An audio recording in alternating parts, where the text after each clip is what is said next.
पिछली वीडियोस में हम पहले ही देख चुके हैं कि बेंजीन एरोमेटिक होता है। चूंकि ये एरोमेटिक होने के क्राइटेरिया पर पूरा उतरता है, यानी कि बेंजीन के पास मुसलसल ओवरलैपिंग पी ऑर्बिटल्स पर मबनी एक रिंग होती है। तो बेंजीन में मौजूद इन 6 कार्बन में से हर एक कार्बन के पास डबल बॉन्ड होता है।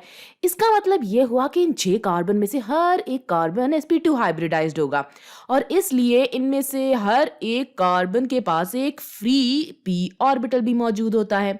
और अब चूंकि बेंजीन एक प्लेनर मॉलिक्यूल है, इसलिए ये पी ऑर्बिटल साथ साथ ओवरलैप कर सकते हैं और ये प्लेनर मॉलिक्यूल अपने पाई इलेक्ट्रॉन्स को डीलोकलाइजेशन की भी इजाजत देता है। लिहाजा अगर हम बेंजीन में मौजूद पाई इलेक्ट्रॉन्स को गिने तो हम देख सकते हैं कि इसके पास 1, 2, 4 और 6 पाई इलेक्ट्रॉन्स हैं। लिहाजा 6 पाई इलेक्ट्रॉन्स हुक्कल्स रूल के एन मुताबिक हैं, जो कि एरोमेटिक होने का दूसरा क्राइटेरिया है, जिसके मुताबिक किसी भी चीज के एरोमेटिक होने के लिए इसकी रिंग में 4n+2 पाई इलेक्ट्रॉन्स होना जरूरी है। यहाँ इस सूरत में n बराबर है 1 के, तो 4 ज़रबे 1 जमा 2 होता है 6, तो बेंजीन में 6 पाई इलेक्ट्रॉन्स होते हैं।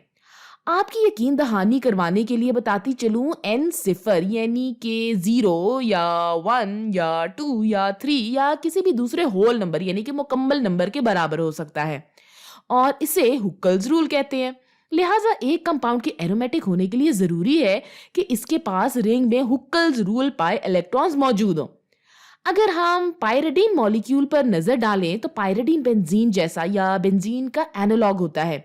इनके दरमियान फर्क सिर्फ इतना होता है कि पायरिडीन की रिंग में इन कार्बन में से किसी एक कार्बन की बजाय नाइट्रोजन होता है। हम कहते हैं कि पायरिडीन एक हेट्रोसाइकिल है। हेट्रोसाइकिल एक साइक्लिक कंपाउंड होता है जिसकी रिंग में हेट्रो एटम होता है।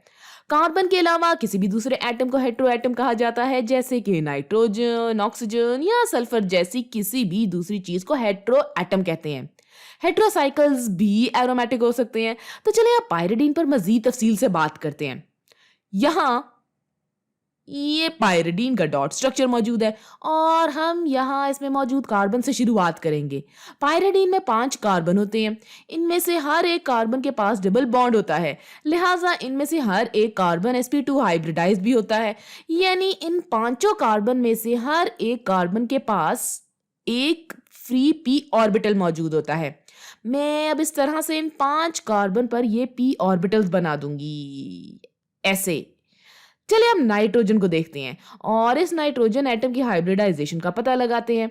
ऐसा करने के बेहतरीन तरीका ये है कि हम पहले इस नाइट्रोजन एटम के स्टेरिक नंबर का पता लगाएं। स्टेरिक नंबर बराबर होता है सिग्मा बॉन्ड की तादाद के जमा इलेक्ट्रॉन्स के लोन पेयर्स की तादाद के। लिहाजा अगर आप मजीद तफसील से स्टेरिक नंबर के बारे में जानना चाहते हैं तो आप जाकर पहले इस मौजू पर मबनी पुरानी वीडियो देखें।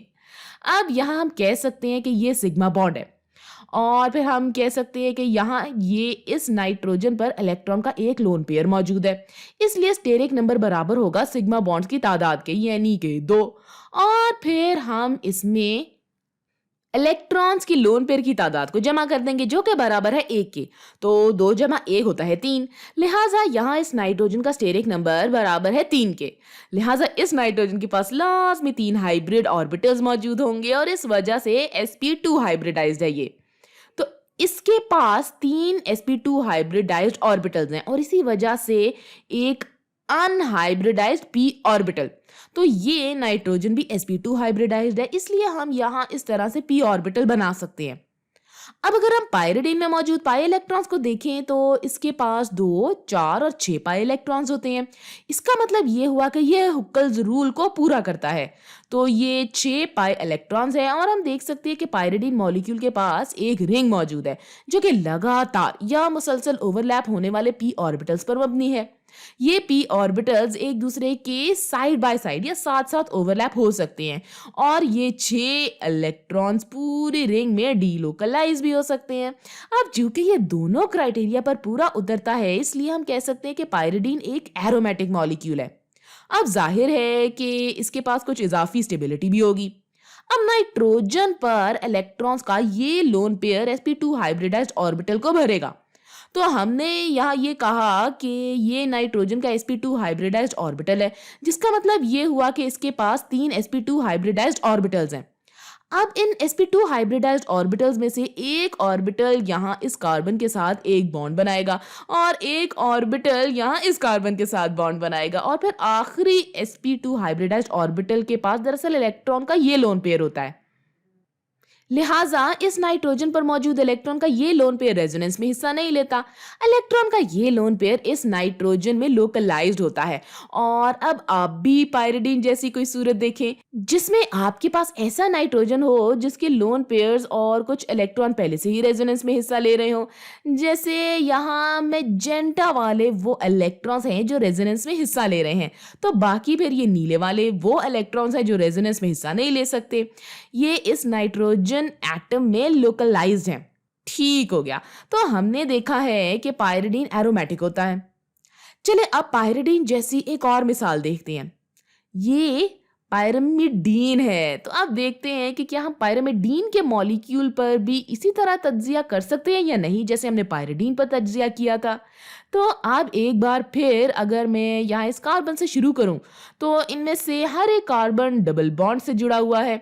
यहाँ मेरे पास 4 कार्बन है और इसलिए हर कार्बन sp2 हाइब्रिडाइज्ड है। मैं अब अपने हर sp2 हाइब्रिडाइज्ड कार्बन में इस तरह से p ऑर्बिटल बना सकती हूँ। अब अगर मैं पायरिमिडीन में मौजूद नाइट्रोजन पर गौर करूँ तो मैं देख सकती हूँ कि ये बिल्कुल पायरिडीन जैसी सूरत है। मैं देख सकती हूँ कि एक सिग्मा बॉन्ड यहाँ है, एक सिग्मा बॉन्ड यहाँ और इलेक्ट्रॉन्स का लोन पेयर यहाँ इस तरह से है। मैं देख सकती हूँ कि ये नाइट्रोजन sp2 हाइब्रिडाइज्ड है और मैं देख सकती हूँ कि यहाँ ये पाई इलेक्ट्रॉन्स रेजोनेंस में हिस्सा लेंगे। तो इस नाइट्रोजन के लिए ये sp2 हाइब्रिडाइज्ड है। इसके पास एक फ्री p ऑर्बिटल मौजूद है। तो अब मैं यहाँ ये p ऑर्बिटल बना सकती हूँ और मैं जानती हूँ कि चूंकि ये नाइट्रोजन sp2 हाइब्रिडाइज्ड है इसलिए इलेक्ट्रॉन्स का ये नीला वाला lone pair sp2 hybridised orbital को भर देगा। इस नाइट्रोजन के लिए बिल्कुल वैसी पहली जैसी ही सूरत हाल है। यहाँ भी सिग्मा बॉन्ड है, ये भी सिग्मा बॉन्ड है। हमारे पास इस नाइट्रोजन पर इलेक्ट्रॉन का लोन पेयर भी मौजूद है और फिर हमारे पास कुछ ऐसे इलेक्ट्रॉन्स भी मौजूद है जो कि पहले से रेजोनेंस में हिस्सा ले रहे हैं।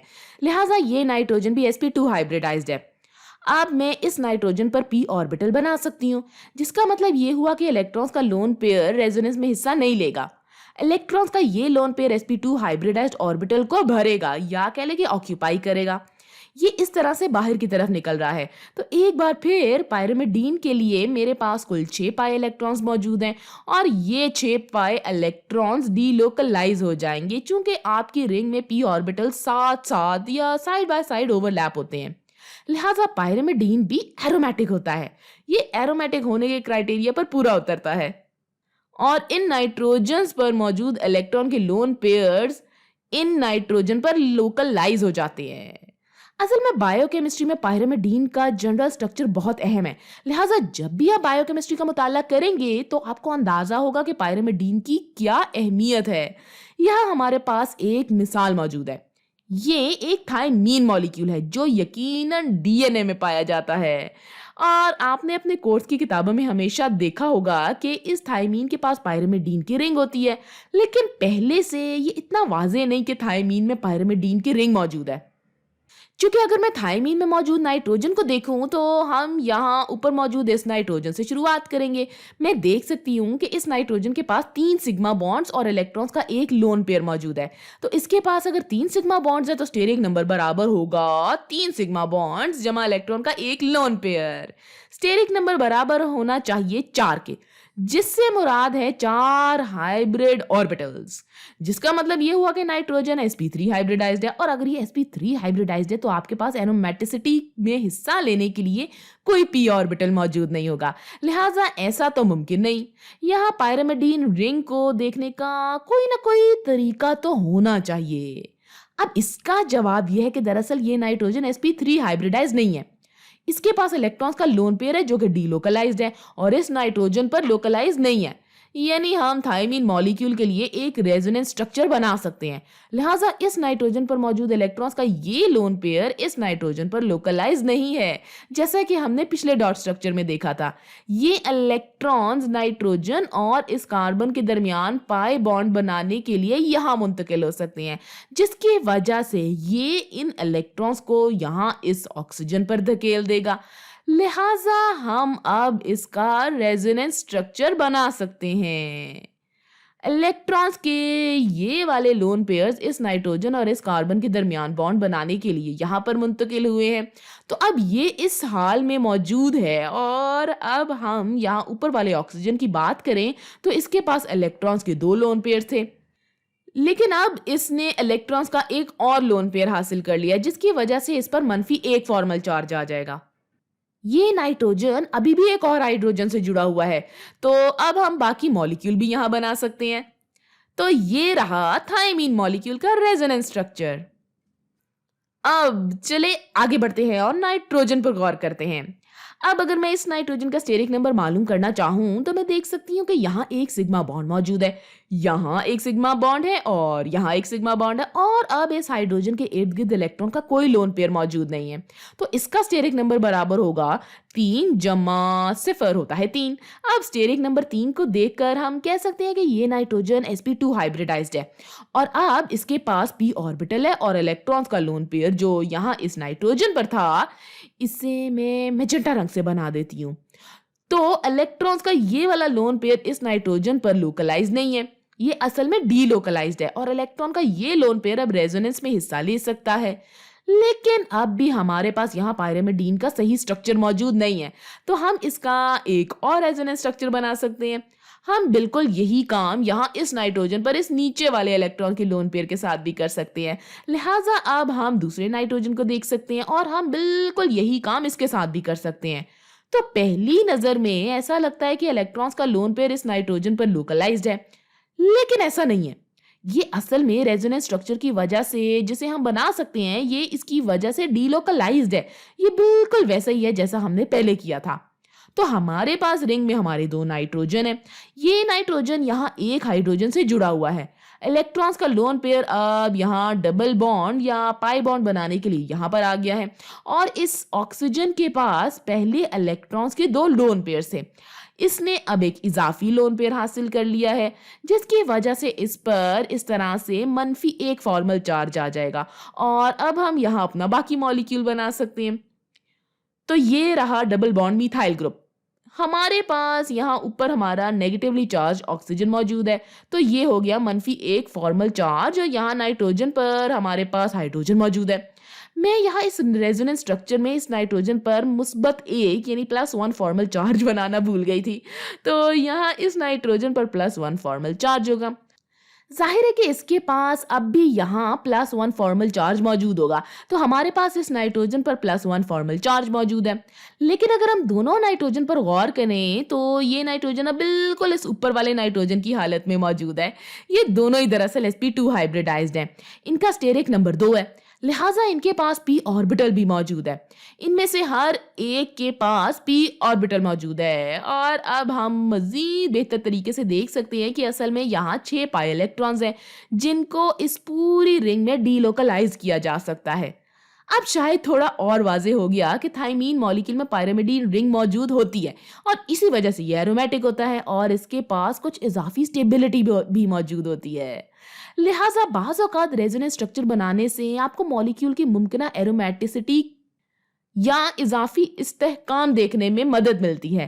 खैर, तो ये बायोलॉजिकल एरोमेटिक हेट्रोसाइकिल की एक मिसाल थी, यानी कि ऐसा मॉलिक्यूल जो कि बायोकेमिस्ट्री में पाया जाता है और जो कि इंतहाई अहमियत का हामिल है, और हम एरोमेटिक केमिस्ट्री के इन आम कॉन्सेप्ट्स को इस्तेमाल करते हुए इन मॉलिक्यूल्स पर तज्जिया कर सकते हैं।